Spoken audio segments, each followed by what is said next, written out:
Hi hello నమస్తే welcome to my channel. నువ్వుంటే నా జతగా సీరియల్లో నిజంగానే ఈరోజు మాత్రం చాలా అంటే చాలా బాగా ఉండబోతుందండి. ఇక రాబోయే సీరియల్ మొత్తం కూడా ఎందుకంటే ఎవరి కాళ్ళ మీద వాళ్ళు నిలబడాలని ఆశగా కలిగి ఉన్నారు. సో ఇప్పటి వరకు పురుషోత్తం దగ్గర పనిచేస్తున్న దేవాని ఆ యొక్క పని మాన్పించేసింది మనం మిథున అయితే. అసలు ఇదంతా ఎలా జరిగిందో, అసలు ఈరోజు సీరియల్లో ఏం జరిగిందో చూసేద్దాం. ఇక మన దేవాని మిథునని చూసేసి వాళ్ళ అమ్మగారైతే హ్యాపీగా ఇంటికి వచ్చేసారు. కానీ ఇక్కడ వచ్చేసరికి అంతా చాలా గుర్రు గుర్రు అని ఎదురు చూస్తూ ఉన్నారు ఆమె మీద, లలిత గారి మీద కోపంతో.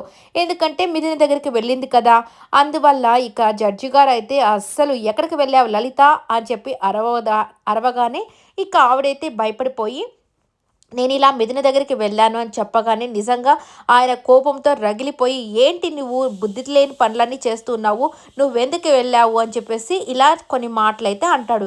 ఇక దాంతో లలిత గారు ఈసారి అస్సలు కాముగా ఉండకుండా, ఏంటండి నవమాసాలు మోసి కని పెంచిన కూతుర్ని ఎలా వదిలేసుకుంటారని అనుకున్నారు మీరు, నేనైతే వదలదలుచుకోలేదు. సో తను ఏం తప్పు చేసిందని మీరు ఇంత కోప్పడుతున్నారు, ఇన్ని మాటలు అంటున్నారు.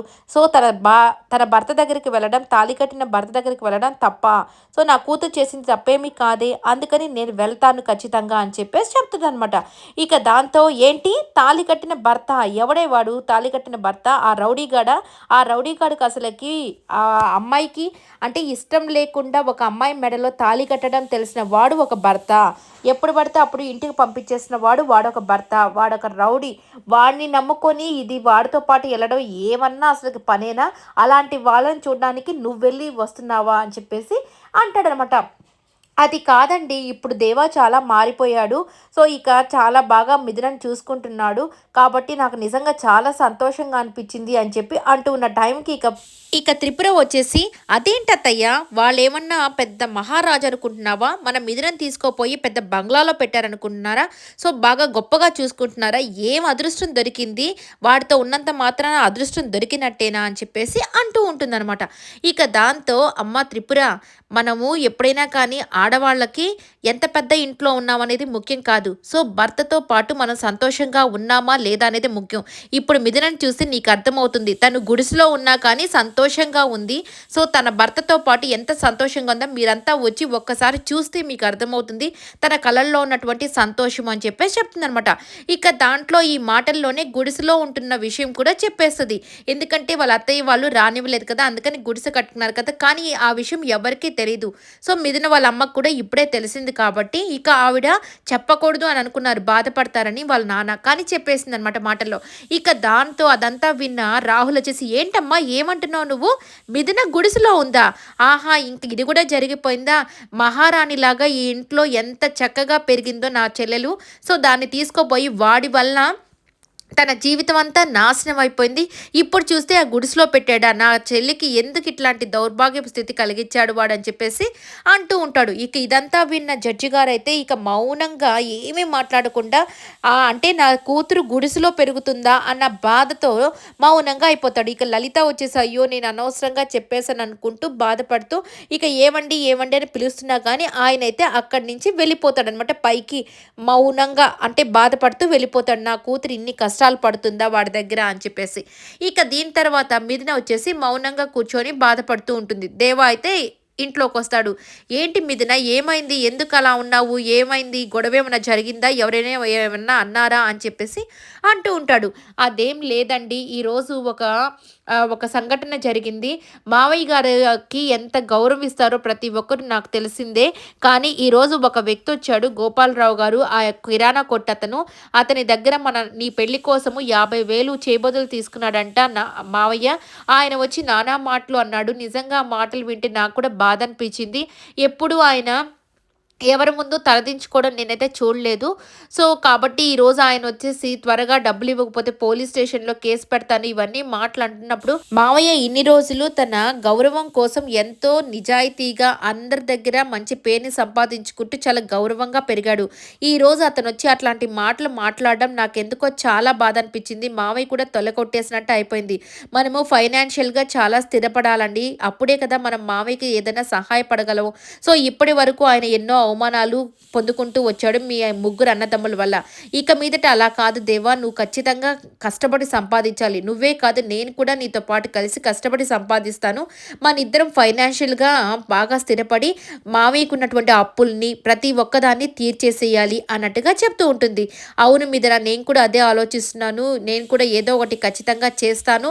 సో, నాన్నకి సహాయపడతాను అని చెప్పేసి అంటూ ఉంటాడు. కానీ నువ్వు మాత్రం ఏ పని చేయకూడదు. నువ్వు మాత్రము నీ నీ యొక్క కోరికని నెరవేర్చుకోవాలని చెప్పి చెప్తాడనమాట. అదేంటి దేవా, నా కోరికలు ఉన్నాయి. నేను తర్వాత నెరవేర్చుకుంటాను. కానీ ఫస్ట్ మనిద్దరము స్థిరపడాలి. సో, ఒకరి సంపాదనతో సరిపోదు. నీ సంపాదనతో ఇంటి ఖర్చులన్నీ చూసుకుంటున్నా. నా సంపాదనతో నేను మామయ్య గారికి కొద్దిగా సహాయపడాలనుకుంటున్నాను అని చెప్పేసి అంటే, లేదు మిథున, నేను ఇంకా కష్టపడతాను. నేను ఎలాగైనా నీ అప్పుల్ని లేకపోతే నీ యొక్క కోరికని, నీ గోల్‌ని నువ్వు రీచ్ అయ్యేంత వరకు నువ్వు ఏ పని చేయకూడదు. నేను నీ కోసం కష్టపడతాను. అలాగే మా ఇంట్లో వాళ్ళ కోసం కూడా కష్టపడతాను. కానీ నువ్వు మాత్రం అనుకున్నది సాధించాలని చెప్తాడు. ఏంటబ్బా అనుకున్నది అని అనుకుంటే, నువ్వు గ్రూప్స్ ఎగ్జామ్ రాయాలి అని చెప్పేసి చెప్తాడనమాట. అదేంటి దేవా, నేను తర్వాత నెక్స్ట్ ఇయర్ అన్నా రాసుకుంటాను. ఇప్పుడు నువ్వు ఒక్కడివే కష్టపడితే చాలా చాలా అంటే అన్నీ తీర్చలేవు కదా! చాలా కష్టపడాల్సొస్తుంది.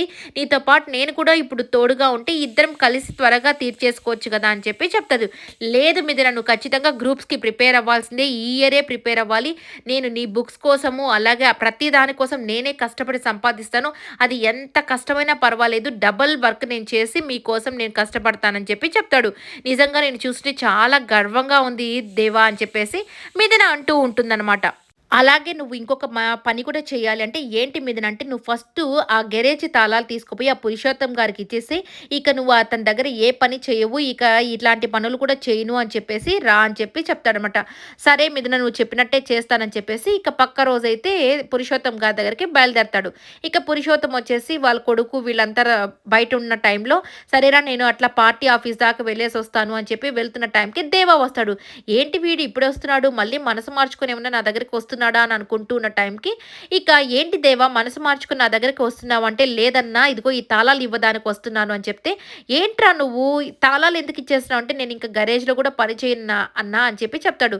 ఒరే, నా దగ్గర పని చేయనంటున్నావు, గరేజ్లో పని చేయనంటున్నావు, అసలు ఏంట్రా, ఏం చేయాలనుకుంటున్నావు, ఎలా నువ్వు ఉండాలనుకుంటున్నావు అని అంటే, అన్నా నేను ఏదో ఒక పని చేసుకోవాలనుకుంటున్నాను అని చెప్పి అంటాడనమాట.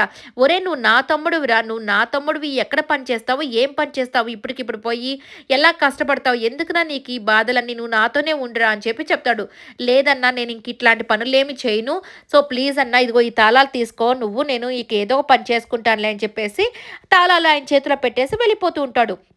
ఇక దేవా దేవా అని చెప్పేసి పురుషోత్తం అయితే పిలుస్తూ ఉంటే, రుద్ర వచ్చేసి ఏంటి నాన్న, ఆ పనోడు కోసము నువ్వేంటి నాన్న ఇంత కంగారు పడుతున్నావు, ఇంత బ్రతిమలాడుతున్నావు, వాడు మన దగ్గర పనిచేసే కూలోడు నాన్న అని చెప్పేసి మళ్ళీ అంటాడు. ఇక దేవా వెళ్తున్నవాడు వెనక్కి తిరిగి అట్లా చూస్తూ దగ్గరకు వచ్చి, చూడు రుద్ర, ఇప్పటికే నువ్వు చాలాసార్లు నన్ను చాలా మాట్లాడినావు. సో మొన్నను కూడా రౌడీలు పెట్టి నన్ను కొట్టించావు. నేను కానీ పాత దేవాను కానీ అయింటే ఆ రోజే నీకు చూపించుండేవాడిని నేనేంటో అనేది. కానీ నేను ఇప్పుడు మారిపోయాను. ఈ కొట్లాట్లు, ఈ గొడవలు ఇవన్నీ పెట్టుకోదలుచుకోలేదు. ఇంకొకసారి కానీ నువ్వు ఇలాంటి మాటలు మాట్లాడినా, ఇలాంటి పనులు ఏదైనా చేసినా మాత్రం బాగుండదు అని చెప్పేసి పురుషోత్తం ముందే వార్నింగ్ ఇచ్చేసి వెళ్ళిపోతాడనమాట. ఇక పురుషోత్తం వచ్చేసి ఏంటి వీడు ఎలాగా పని చేస్తాడో, ఏ పని వీడికి దొరుకుతుందో నేనుండగా చూస్తాను, వీడు నా ఊర్లో ఏ పని చేస్తాడో అని చెప్పేసి అంటూ ఉంటాడనమాట. ఇక దేవ అయితే అక్కడి నుంచి వెళ్ళిపోతాడు. దాని తర్వాత వీళ్ళ అత్త కోడళ్ళు అంతా కలిసి, మిథున కాదులేండి, ఇక ప్రమోదిని అలాగే సూర్యకాంతం వాళ్ళ అత్తయ్య ఇద్దరు పచ్చడేదో తొక్కుతూ ఉంటుందన్నమాట. పచ్చడి కొడుతూ ఉంటుంది. ఇక ప్రమోదిని వచ్చేసి, అత్తయ్య ఈ పచ్చడి అంటే దేవాకి ఎంత ఇష్టమో కదా, తనకు ఈ పచ్చడి ఉంటే ఇంక ఏ కూర వేసుకోకుండా అన్నం తింటూ ఉంటాడు అని చెప్పి చెప్తుంది. ఇక సూర్యకాంతం ఆ మాటని, ఓర్ నాయనో, ఇక ఈ ప్రమోదిని అక్కయ్య ఎలాగైనా మంచి మాటలు చెప్పి దేవా మీద మా అత్తయ్య మనసు మార్చేసి తనని ఇంట్లోకి తీసుకురావాలని అనుకుంటుంది.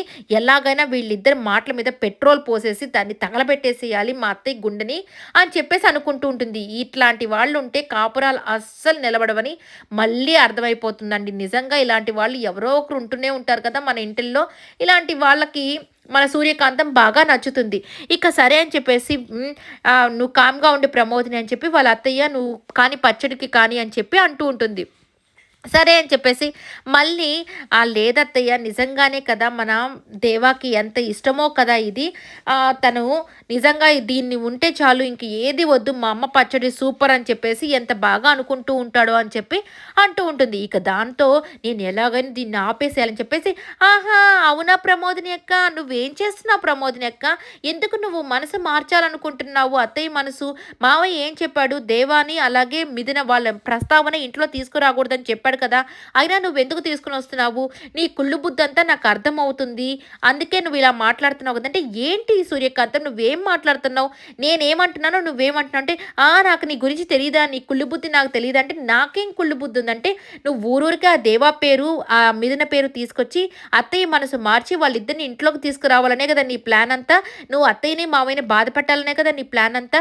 నాకు అర్థమైపోతుందిలే నీ బుద్ధి అని చెప్పి అంటూ ఉంటుంది. ప్లీజ్ అదే సూర్యకాంతం నువ్వు కానీ ఇలాంటి మాటలు మాట్లాడి మా మధ్య పుల్లలు పెట్టాలనుకుని చూసావంటే మాత్రం ఊరుకోనంటే, ఓయమ్మో అమ్మమ్మో ఓయమ్మమ్మో నేను పుల్లలు పెడతాననుకుంటున్నావా? నేనెందుకు అలా చేస్తాను?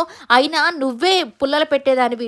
అయినా చూసావు కదా అత్తయ్య నన్ను ఎన్నెన్ని మాటలంటుందో ఆ దేవాని, మిథునని మీరే కదా రావద్దన్నారు. నేనేదో చెప్పినట్టు నన్ను బుద్ధి లేనిదానా, జ్ఞానం లేనిదానా, చెప్పుతో కొడతాను, చేత్తో కొడతాను. నీకసలకి కడుపుకి అన్నం తింటున్నావా? గడ్డి తింటున్నావా? ఎన్ని మాటలంటుందో చూడత్తయ్య అని చెప్పేసి అంటూ ఉంటుందనమాట. ఇక నేనెప్పుడన్నాను ఇవన్నీ అని చెప్పేసి వీళ్ళిద్దరు అనుకుంటుంటే ఇక వాళ్ళ అత్తయ్య కోపం వచ్చేసి, ఛీ! నోరు మూయండి మీరిద్దరూను. మీ ఇద్దరు అసలకి కామ్‌గా ఉండి మీ పనులు మీరు చూసుకోండి. అయినా ప్రమోదిని అసలు దేవా పేరు, మిథున పేరు ఇంకొకసారి నువ్వు నా దగ్గర తీసుకురాకు. వాళ్ళ పాటికి వాళ్ళుంటారు. ఇక మన పాటికి మనం ఉండాము అని చెప్పేసి అని ఇదిగో ఈ పచ్చడంతా తీసుకుపోయి లోపల పెట్టుకో అని చెప్పి చెప్తదనమాట. ఇక దాంతో మన సూర్యకాంత్ అబ్బా! వీళ్ళ మధ్య అగ్గిపుల్ల రాజేసేసాను. మళ్ళీ ఆమె గుండెల్లోకి దేవా పేరు రాకుండా చేసేసానని చెప్పి సంతోషపడుతూ ఉంటుందన్నమాట.